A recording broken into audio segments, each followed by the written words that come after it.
Berjumpa lagi dengan Al-Barak. Kita lanjutkan cerita Budak Bayangan. Jangan lupa share, like, komen, dan subscribe. Budak Bayangan bab 2076, fragmen perang 13.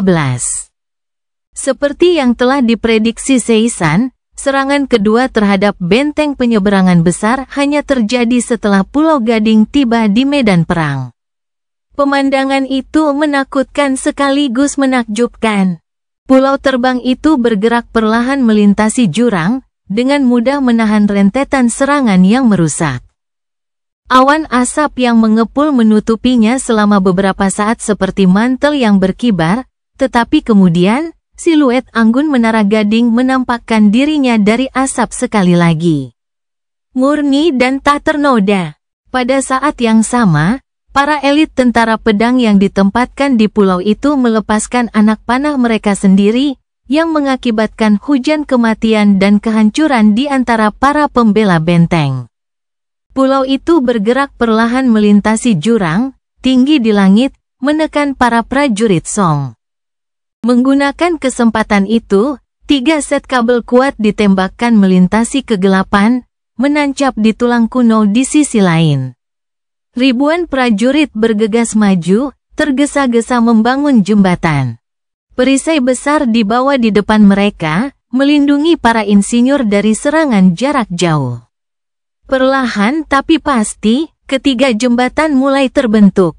Tak lama kemudian, para pembela Greater Crossing harus bertempur di 4 medan.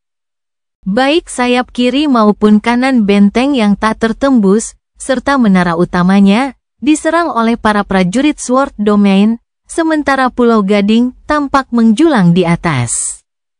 Kali ini, para veteran paling berpengalaman dari pasukan pedang, termasuk para ksatria keberanian, memimpin serangan.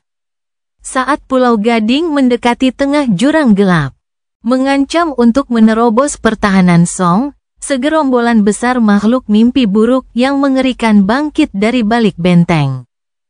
Bertujuan untuk mengirimkan pasukan penakluk dan menaklukkan benteng yang terbang, sebagai tanggapan, para ksatria yang menunggangi gema bersayap bergegas untuk mencegat mereka. Budak-budak Beastmaster beradu di udara dengan para prajurit yang menunggangi Ekos, dan pertempuran sengit terjadi di atas pertumpahan darah mengerikan yang terjadi di bawah. Semua neraka pecah. Mengancam untuk tercatat dalam sejarah sebagai salah satu pertempuran paling mengerikan dan berbahaya di era gelap mantra mimpi buruk, jauh di sana, di barat. Segalanya tidak berjalan lebih baik di Laser Crossing. Tulang rusuk pertama, meski masih besar dan ukurannya kecil, memiliki titik koneksi yang jauh lebih sempit ke tulang dada kerangka raksasa itu. Oleh karena itu, benteng di sana lebih kecil, dan jumlah prajurit yang menjaganya lebih sedikit. Meskipun demikian, pertumpahan darah di sana sama mengerikannya. Tidak ada pulau terbang di sana untuk memimpin serangan, jadi para prajurit pasukan pedang hanya bisa mengandalkan jembatan yang direkayasa. Tidak ada yang menekan para pembela benteng dengan menghujani mereka dengan kematian dari langit, jadi korban dari pihak penyerang jauh lebih parah.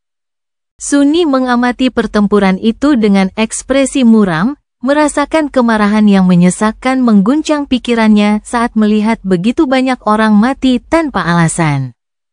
Namun, tidak ada yang bisa dia lakukan untuk menghentikan kekejaman memalukan yang terjadi tepat di depan matanya. Tidak, itu tidak benar.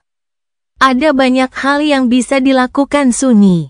Ia dapat mewujudkan jembatan bayangan yang cukup lebar untuk mengangkut ribuan prajurit tambahan. Ia dapat mengirim bayangannya untuk menghancurkan dinding benteng.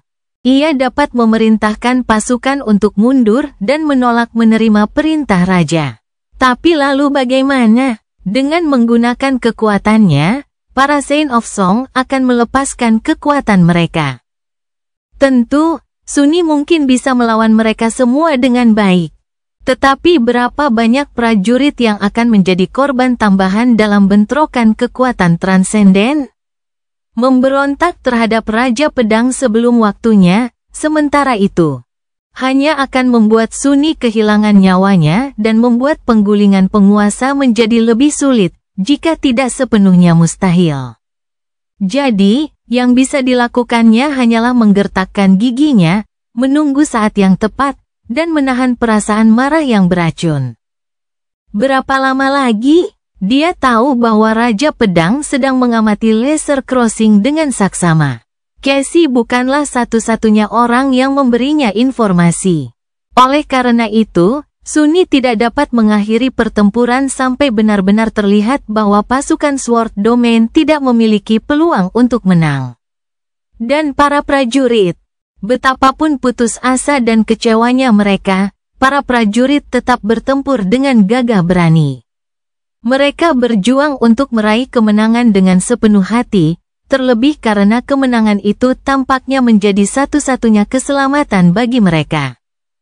Kutukan, menyembunyikan wajahnya di balik topeng wafer, Sunni mengamati pertempuran itu dalam diam. Akhirnya, pertumpahan darah menjadi terlalu mengerikan, dan momentum penyerangan terhenti. Dia punya alasannya, mundur. Di suatu tempat yang jauh, serangan terhadap benteng besar juga berakhir dengan jalan buntu yang mematikan. Gerbang benteng telah menahan hantaman ram pengepungan yang disihir secara khusus, dan tidak satupun dari ketiga pasukan penyerang berhasil membuat jembatan yang stabil di benteng pertahanan. Pulau Gading pun terpaksa mundur, diserbu oleh budak-budak Beastmaster dan terancam direbut oleh para prajurit Song. Itu kekalahan lainnya. Sialan, sialan, sialan. Penuh kebencian, Sunni mengalihkan pandangan dari pemandangan pertempuran yang mengerikan itu, dan berjalan pergi.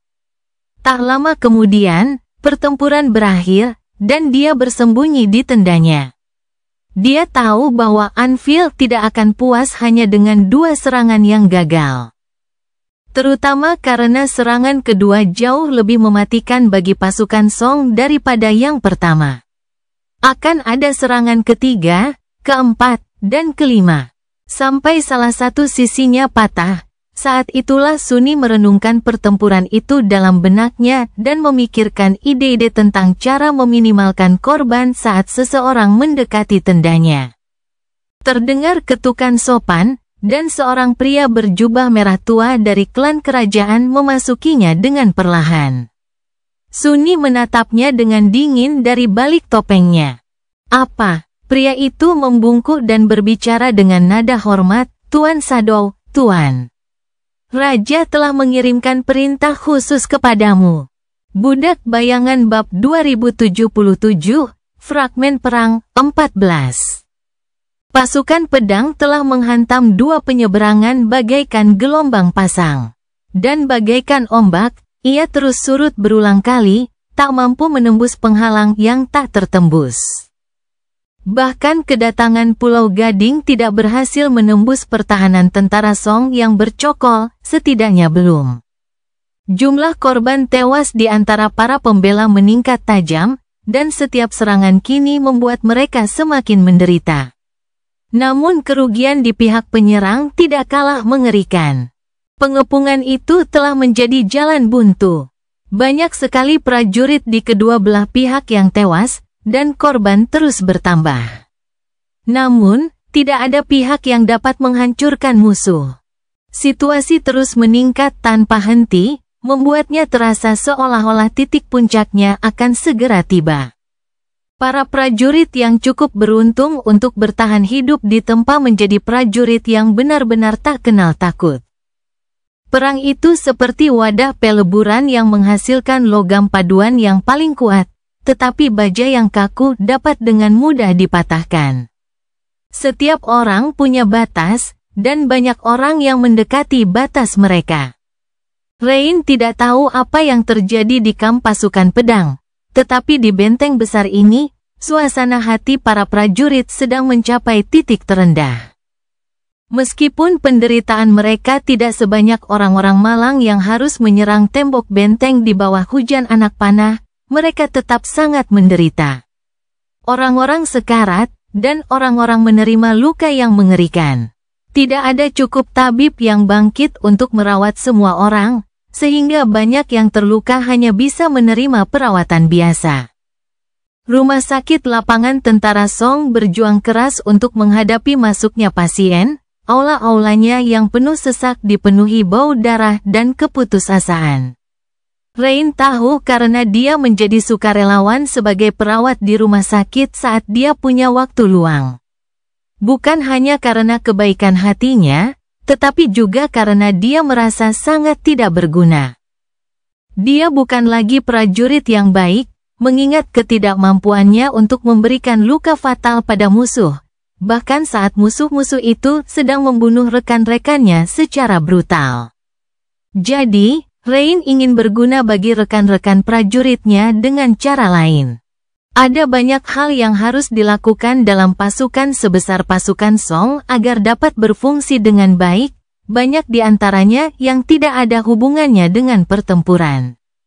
Dia belum siap meminta Tamar untuk melakukan pemindahan resmi yang pasti akan diatur oleh temannya jika perlu, karena dia belum siap meninggalkan kelompoknya. Namun, meluangkan waktu beberapa jam untuk melakukan pekerjaan kasar di sana-sini tidak masalah.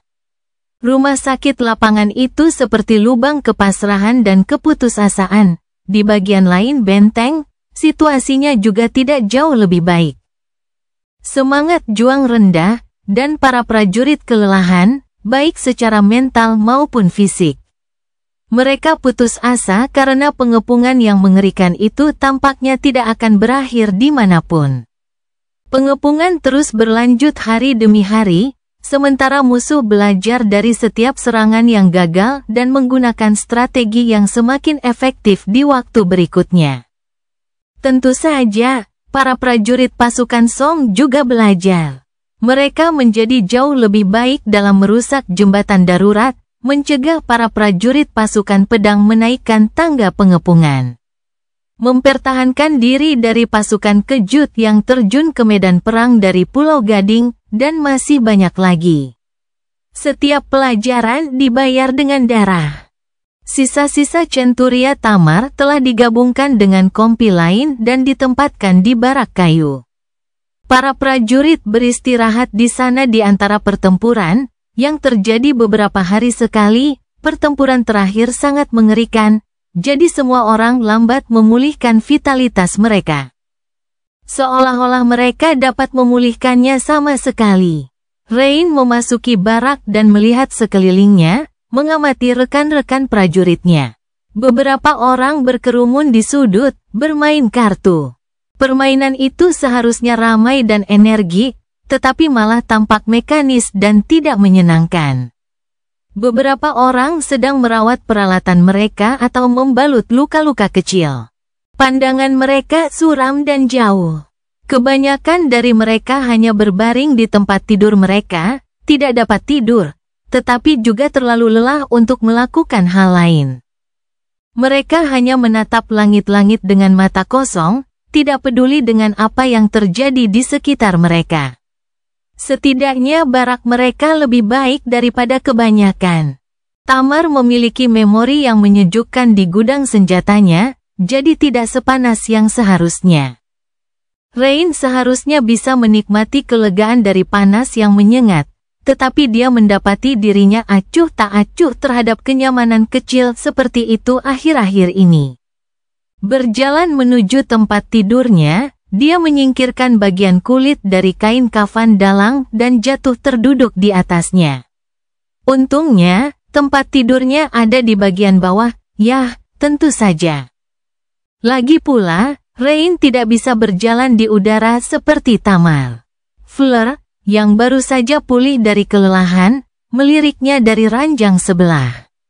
Gadis yang lembut itu terdiam beberapa saat, lalu mendesah. "Rani, kamu di pemandian?" Rain mengangguk. "Ya, ku dengar serangan terhadap konvoi pasokan telah berhenti, jadi mereka tidak lagi membatasi air secara ketat." "Ini perubahan yang bagus." Senyum rapuh muncul di wajah Fleur. "Kamu begitu tenang." Rain menatapnya dengan bingung. "Aku tenang? Astaga, Kau pasti mengira aku orang lain. Fleur menggelengkan kepalanya lemah. Tidak, aku bahkan tidak punya cukup motivasi untuk bangun. Sisanya hampir sama saja, tapi kamu jalani saja rutinitasmu seperti biasa. Rain ragu sejenak, lalu mengangkat bahu. Kurasa itu hanya kebiasaan.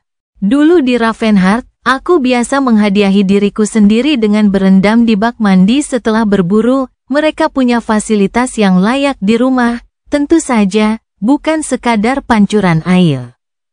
Tapi tetap saja, rasanya menyenangkan melakukan hal yang sama setelah pertempuran. Fleur tersenyum sedikit lebih lebar, lalu mengalihkan pandangan. Setelah beberapa saat, dia bertanya, menurutmu apakah kita bisa kembali ke rumah?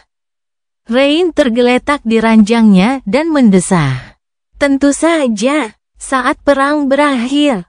Mendengar itu, seorang prajurit yang berada beberapa meter jauhnya menoleh, menatapnya, lalu mengejeknya. Bodoh, kita semua akan mati saat perang sialan ini berakhir. Dia menatapnya dengan dingin, sama sekali tidak senang bahwa usahanya untuk menghibur Fleur telah digagalkan. Tetapi juga tidak benar-benar tahu bagaimana membalasnya. Si idiot itu, ada beberapa manfaat dalam perkataannya. Rain mengangkat sebelah alisnya. Apa yang kamu? Namun prajurit itu memotong perkataannya di tengah kalimat. Apa gunanya perang?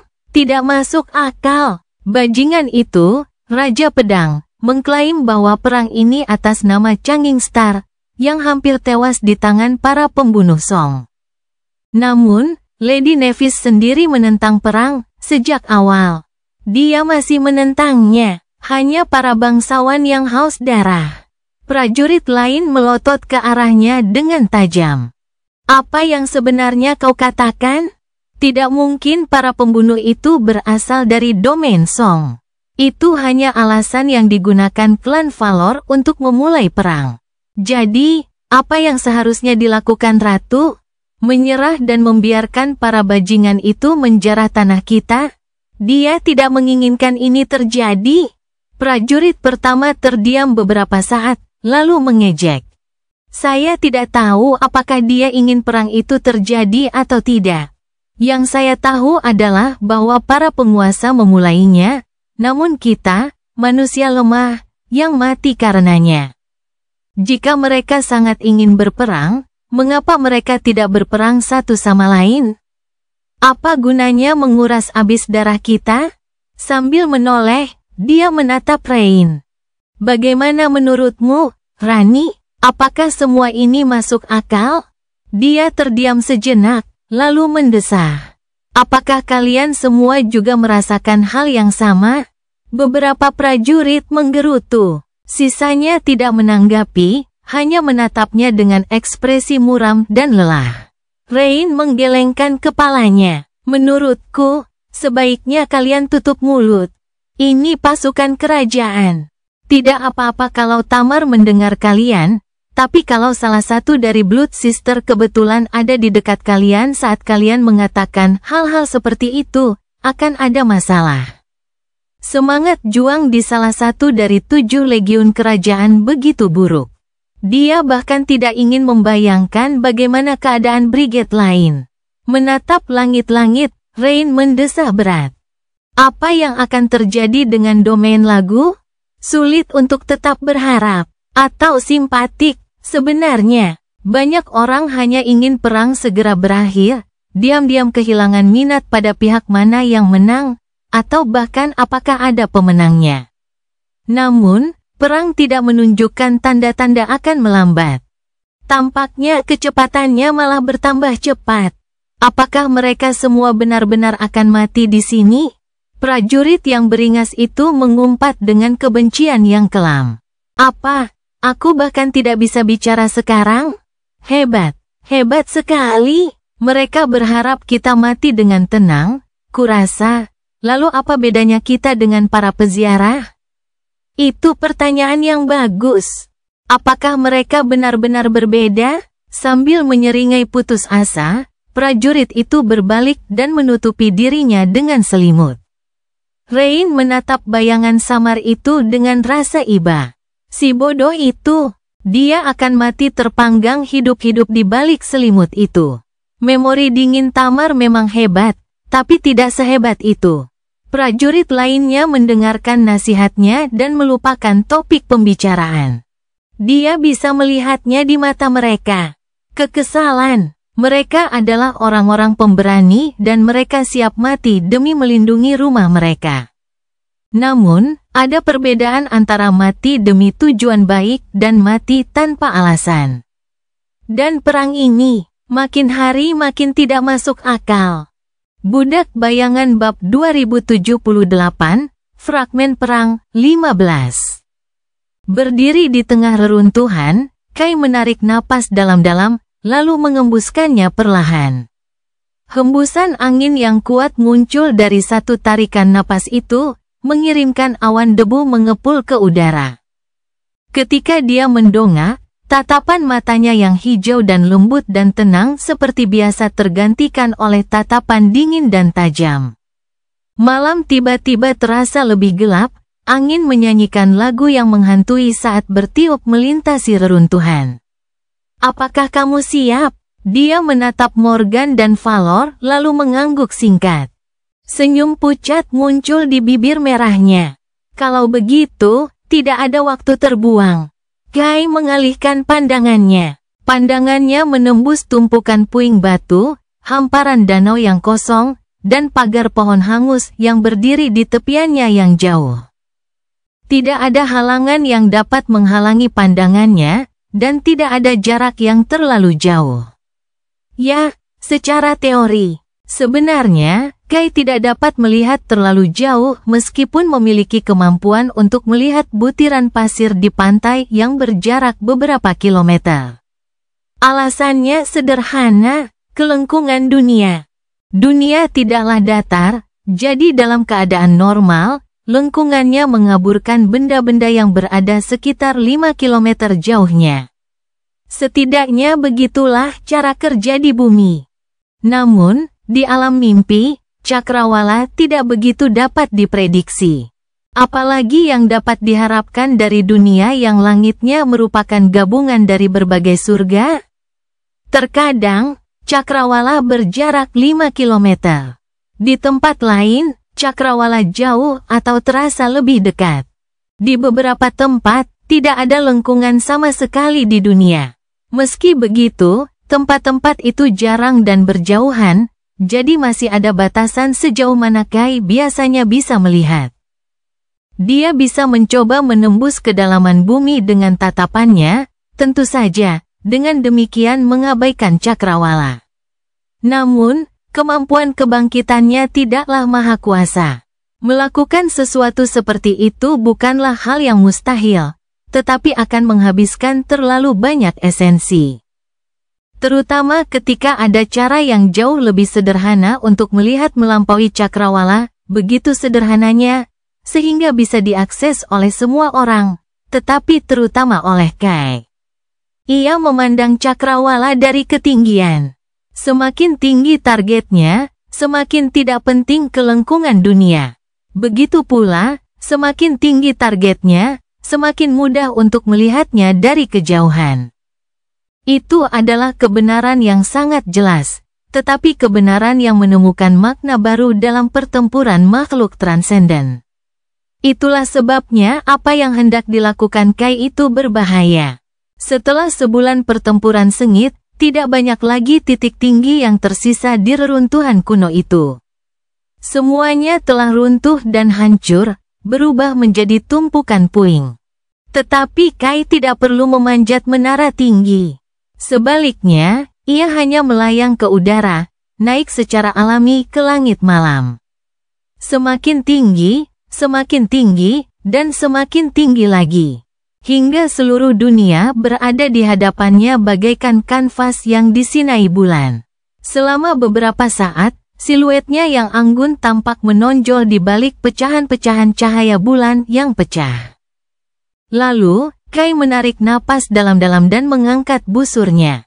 Busur itu adalah kenangan transenden tingkat kelima, yang diperolehnya setelah membunuh tiran korup, Malignant Grapefruit, di Antartika. Itu adalah senjata yang hebat dan mematikan, lebih dari cukup kuat untuk mencapai tujuannya. Yang terpenting adalah anak panah yang akan digunakannya. Kai punya banyak anak panah transenden, masing-masing cocok untuk tugas yang berbeda. Tentu saja sebagian besar dimaksudkan untuk menghasilkan kematian dan kehancuran yang tak terhitung. Dia bahkan memiliki satu yang supreme. Namun, sekarang belum saat yang tepat untuk menggunakannya. Melayang tinggi di atas reruntuhan bastion yang sebenarnya, bermandikan cahaya bulan dan dipeluk oleh angin, Kai mengalihkan pandangannya ke hamparan hutan kuno yang gelap. Di sana, puluhan kilometer jauhnya, musuh bergerak di bawah naungan cabang-cabang yang bengkok. Hamparan hutan yang luas ditutupi oleh kabut tebal yang mengalir yang telah dipanggil Mordred untuk mengaburkan gerakannya. Tetapi dia tidak dapat bersembunyi dari Kai, terutama sekarang karena Morgan telah mengarahkannya ke arah yang benar. Di sana, sang putri memberitahu mereka bahwa serangan terakhir akan dimulai dengan gelombang makhluk mimpi buruk. Makhluk-makhluk ini jauh lebih kuat daripada makhluk-makhluk yang pernah digunakan Mordred sebagai wadah sebelumnya, dan yang telah dikumpulkannya secara perlahan dan rahasia selama sebulan pertempuran yang mengerikan itu.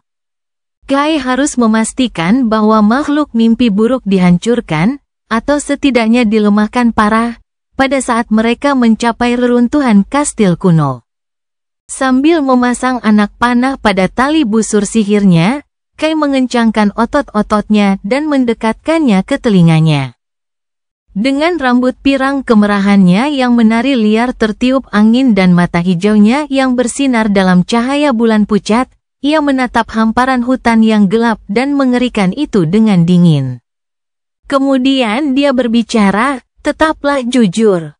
Perkataannya merupakan sebuah perintah yang penuh dengan otoritas mistis, yang ditujukan pada dirinya sendiri, namun juga pada dunia itu sendiri.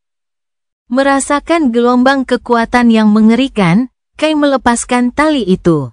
Terdengar suara gemuruh yang memekakkan telinga saat dia melakukannya.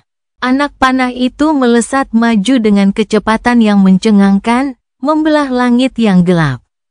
Ia terbang semakin jauh, dengan mudah melintasi danau yang kosong dan melesat di atas hutan kuno. Sampai akhirnya, puluhan kilometer jauhnya, ia diam-diam dan tanpa ragu menusuk mata makhluk mimpi buruk yang bergerak cepat.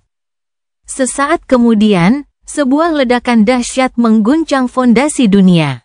Kebakaran besar menyebar dari titik jatuhnya dalam garis lurus, menelan beberapa kilometer persegi hutan yang mengerikan itu. Pohon-pohon yang tak terhitung jumlahnya terbakar, dan bahkan lebih banyak lagi yang hancur dan tumbang oleh gelombang kejut yang dahsyat. Gumpalan api yang mengamuk membubung tinggi ke langit, lalu mereda, menyebar ke segala arah. Kegelapan malam terkoyak oleh cahaya api yang ganas itu, puluhan kilometer jauhnya. Di langit yang sunyi di atas reruntuhan kastil, Kai mengamati kehancuran itu dengan tenang.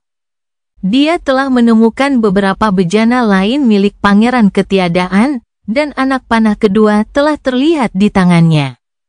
Tentu saja, Mordred pasti memperhatikannya juga. Lagi pula, di atas tanah yang tinggi ini, Kai tidak tersembunyi dari pandangan oleh Cakrawala. Faktanya, dia mudah terlihat dan berada di tempat terbuka, target yang sempurna.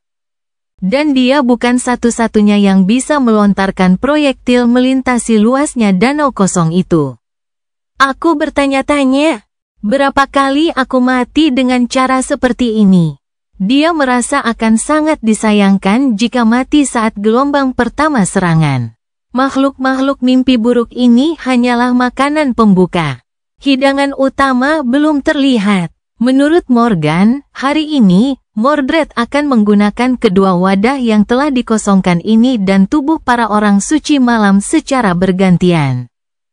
Sebenarnya, Kai juga tidak begitu ingin mati di gelombang kedua. Dia lebih suka bertahan hidup.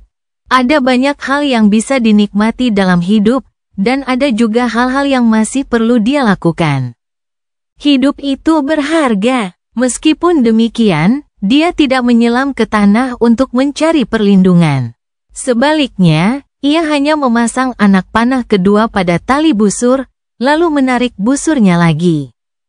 Suaranya bergema dari langit yang gelap bagaikan melodi yang indah sekaligus mengerikan, menghancurkan. Pertempuran terakhir untuk Bastion, yang terbaru dalam rangkaian panjang pertempuran terakhir sebelumnya, telah dimulai sekali lagi. Budak Bayangan Bab 2079, Fragmen Perang 16.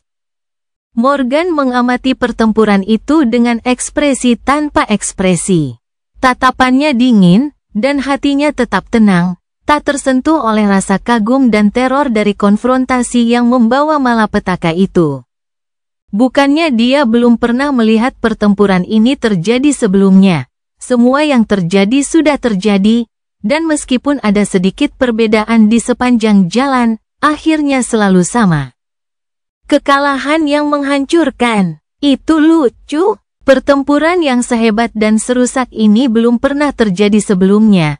Tetapi sekarang, pemandangan yang mengerikan itu begitu familiar hingga hampir tampak membosankan.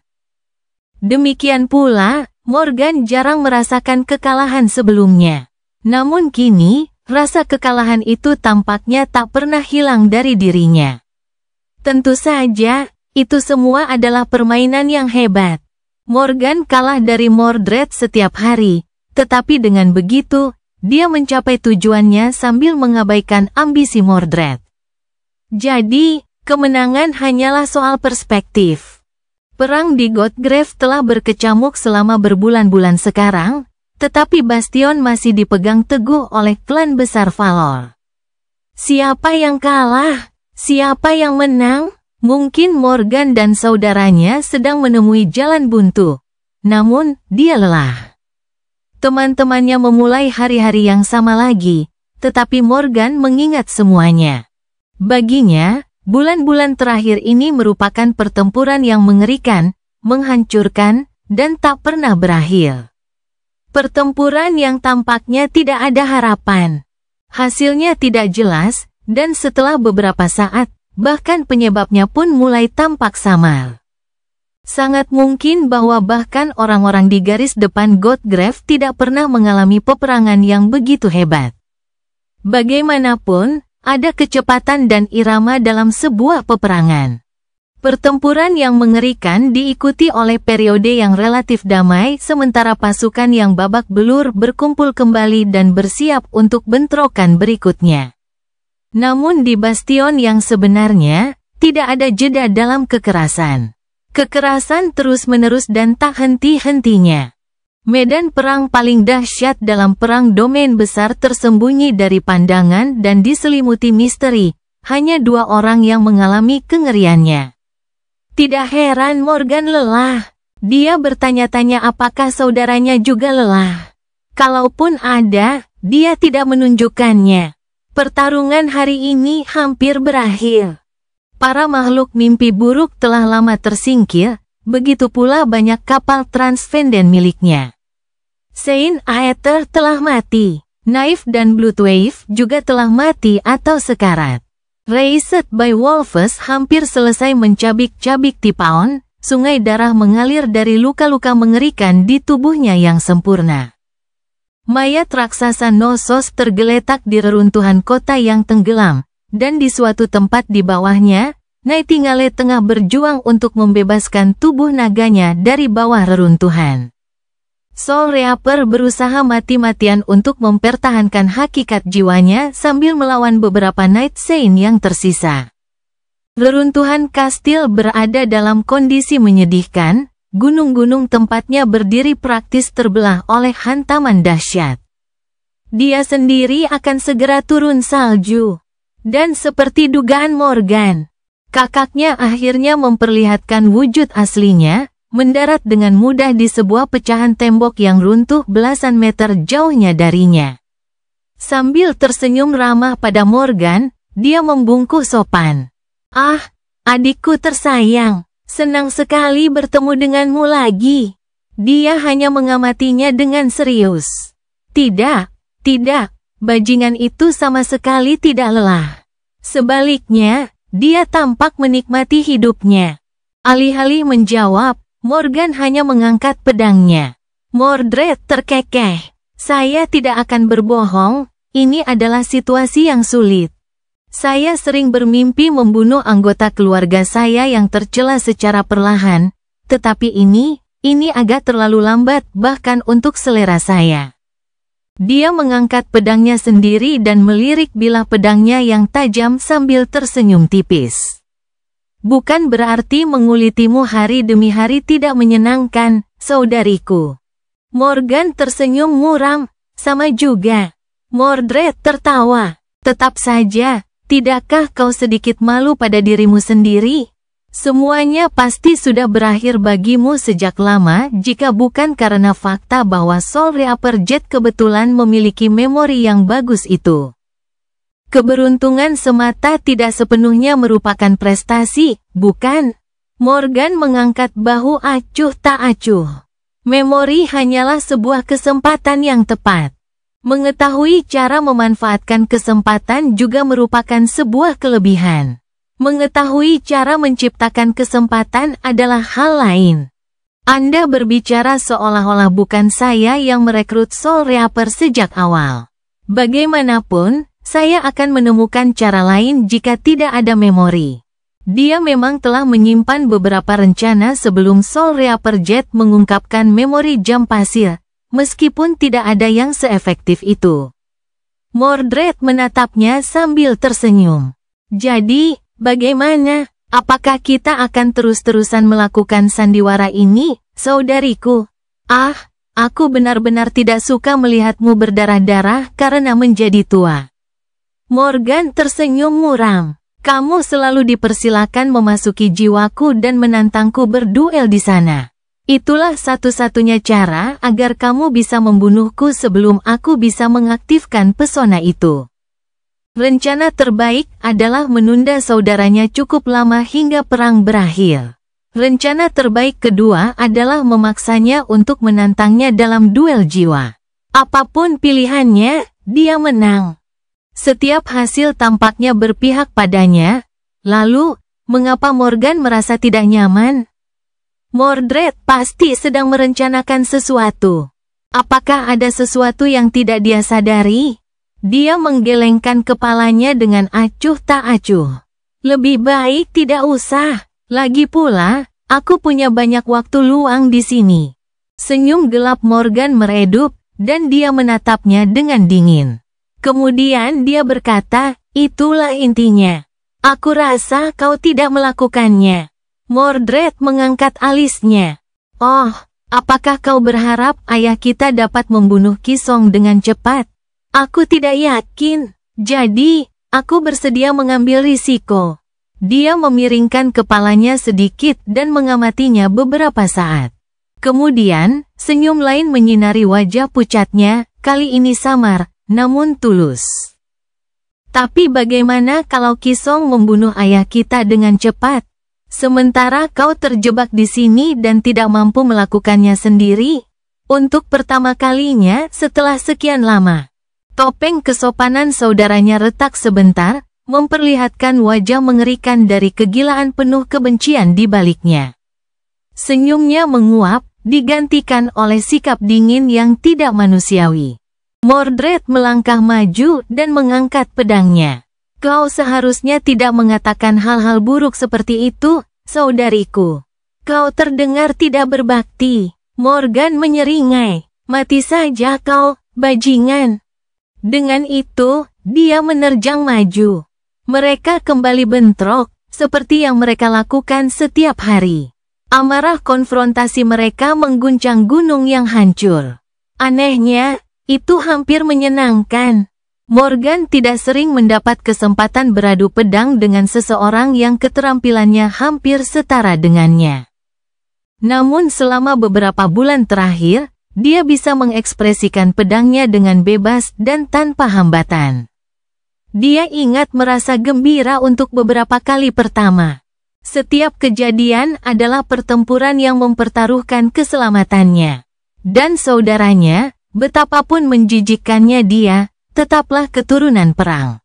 Keahliannya menakutkan, jadi akan sulit untuk mendapatkan begitu banyak pengalaman berharga di tempat lain. Hanya saja dia harus mengalami rasa sakit yang mengerikan, menyaksikan tubuhnya dimutilasi, dan merasakan pahitnya kekalahan setiap saat. Sama seperti saat ini, itu sangat memberatkan. Tak lama kemudian, Morgan hancur dan berdarah. Pedangnya telah hancur menjadi pusaran bunga api merah, dan pandangannya mulai kabur. Dia terluka cukup parah. Tenggelam dalam darahnya sendiri, Morgan meraih ke dalam dan mengaktifkan pesona jam pasir mistis sekali lagi. Bibirnya yang berdarah berubah menjadi senyuman. Sampai jumpa lain waktu. Mordred, yang kondisinya sedikit lebih baik, menatap retakan dalam yang mengarah ke kedalaman pegunungan yang hancur dengan ekspresi berpikir. Matanya berkilau aneh. Ya, sampai jumpa lain waktu, kakak. Dunia seakan hancur menjadi ketiadaan. Beberapa saat kemudian, Morgan mendapati dirinya tengah menyiapkan sepanci sup harum. Dia menutup matanya dengan lelah. Sialan semuanya. Budak Bayangan bab 2080, Fragmen Perang 17.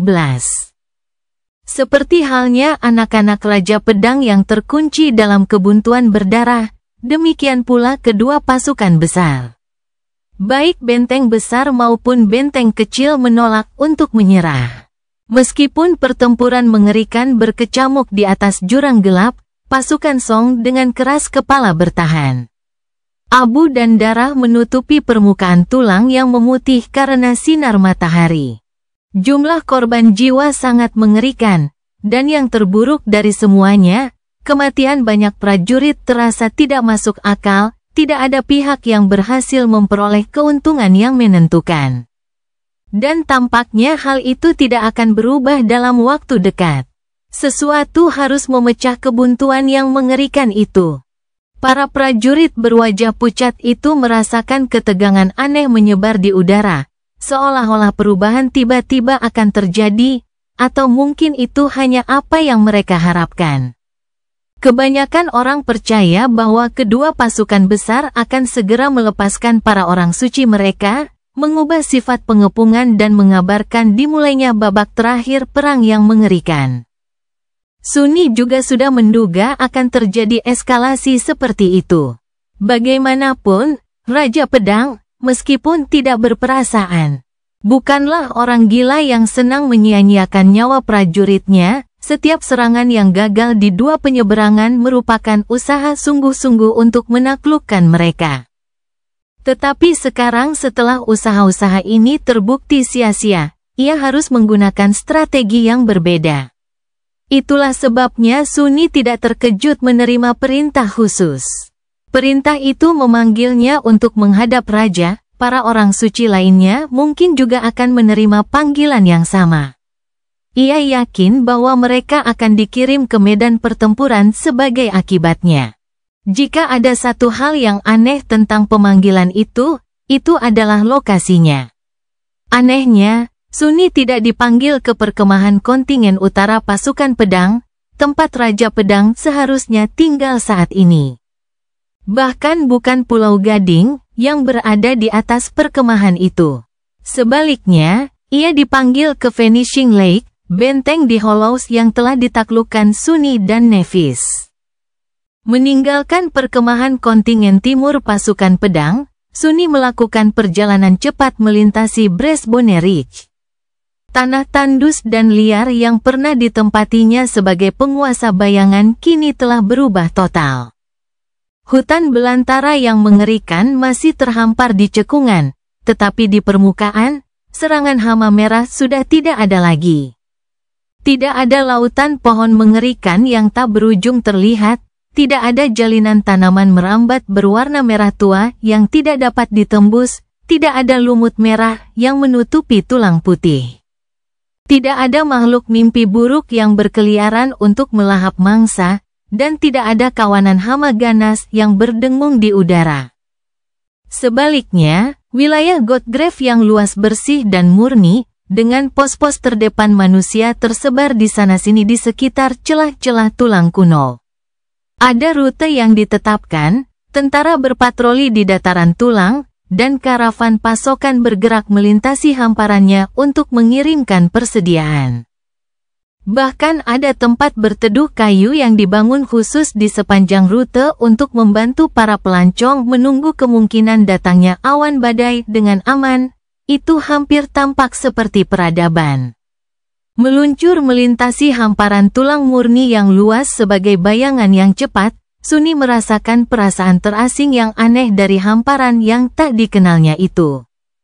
Agak menyeramkan melihat betapa drastisnya Godgrave telah berubah seiring berjalannya waktu, tetapi juga sedikit menggembirakan. Yang paling penting, tulisan itu penuh dengan ironi. Bagaimanapun, kemajuan ini hanya mungkin terjadi karena tuntutan perang. Barangkali tidak mengherankan bahwa dari semua alam ilahi, dunia nyata tampaknya telah menempuh jalur kemajuan paling jauh. Tidak peduli bagaimana perasaan Sunni tentang perubahan yang terjadi pada Godgrave. Ia disambut oleh pemandangan yang familiar setelah mencapai perkemahan sekunder pasukan pedang di dekat celah besar dan turun ke Hollow. Di sana, kengerian mengerikan di Godgrave tetap tidak berubah, sebagian besar. Bahkan hutan Hollows yang kuno dan mengerikan pun telah dijinakkan sedikit, setidaknya cukup untuk membangun jalur yang relatif aman dari celah ke Vanishing Lake. Danau itu sendiri telah diamankan oleh pasukan Sword Domain, juga membangun area aman di sekitar benteng. Tentu saja, itu hanya mungkin karena raja sendiri telah mengambil tindakan. Sunni tiba di reruntuhan kuil kuno yang hangus tanpa membuang waktu. Di sana, salah satu ksatria yang ditempatkan di benteng membimbingnya ke ruang bawah tanah yang luas tempat beberapa orang suci lainnya telah berkumpul. Berdiri di sekitar meja besar dengan peta Godgrave yang terperinci. Wajah mereka tidak asing. Cassie ada di sana, begitu pula Santo Gestua dari klan Dagonet. Ada pula Santo Heli, Rohan dari White Feather, dan Rivalen dari Aegis Rose, orang-orang yang sama yang telah menaklukkan benteng beberapa bulan lalu. Akan tetapi, jauh lebih menarik untuk melihat siapa yang tidak hadir di sana, termasuk para suci pedang lainnya, dan yang paling mencolok adalah Nevis sendiri. Sunni, tentu saja, sadar bahwa ia belum dipanggil ke Vanishing Lake. Lagi pula, ia sedang bersamanya di Ivory Island saat itu. Melirik Cassie dari balik topengnya, Sunni mengangguk ke arah para Sein yang berkumpul dan mengabaikan sapaan mereka, mencari sudut gelap untuk bersandar di dinding dengan acuh tak acuh. Apa yang sedang terjadi? Cassie, pada gilirannya, tidak menunjukkan tanda-tanda lahiriah bahwa ia menerima pesan mentalnya. Saya tidak yakin, namun, saya pikir Raja punya beberapa pertanyaan untuk Anda. Setelah ragu-ragu beberapa saat, Sunni diam-diam mengganti Weaver's Mask menjadi Definitely Not Me. Ia merasa bahwa hanya bisa berbohong tidak akan berhasil untuknya hari ini. Tepat saat dia melakukannya, pintu terbuka, dan tekanan dingin yang familiar turun ke atas mereka.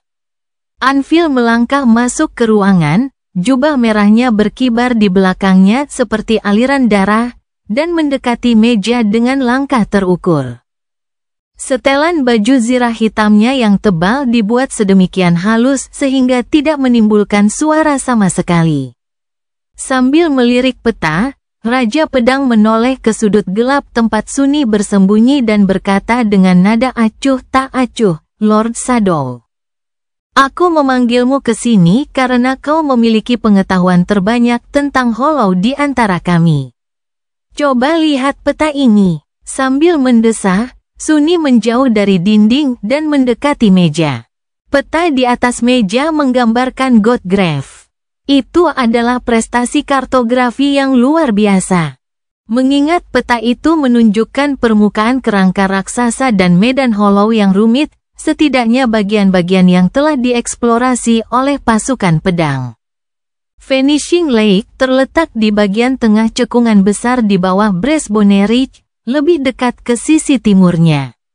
Anvil menunjuknya, lalu menggerakkan jarinya ke arah barat laut. Saya ingin kamu menggambar jalur optimal ke Western First Reef. Cerita bersambung. Jangan lupa share, like, komen, dan subscribe, agar tidak ketinggalan cerita selanjutnya.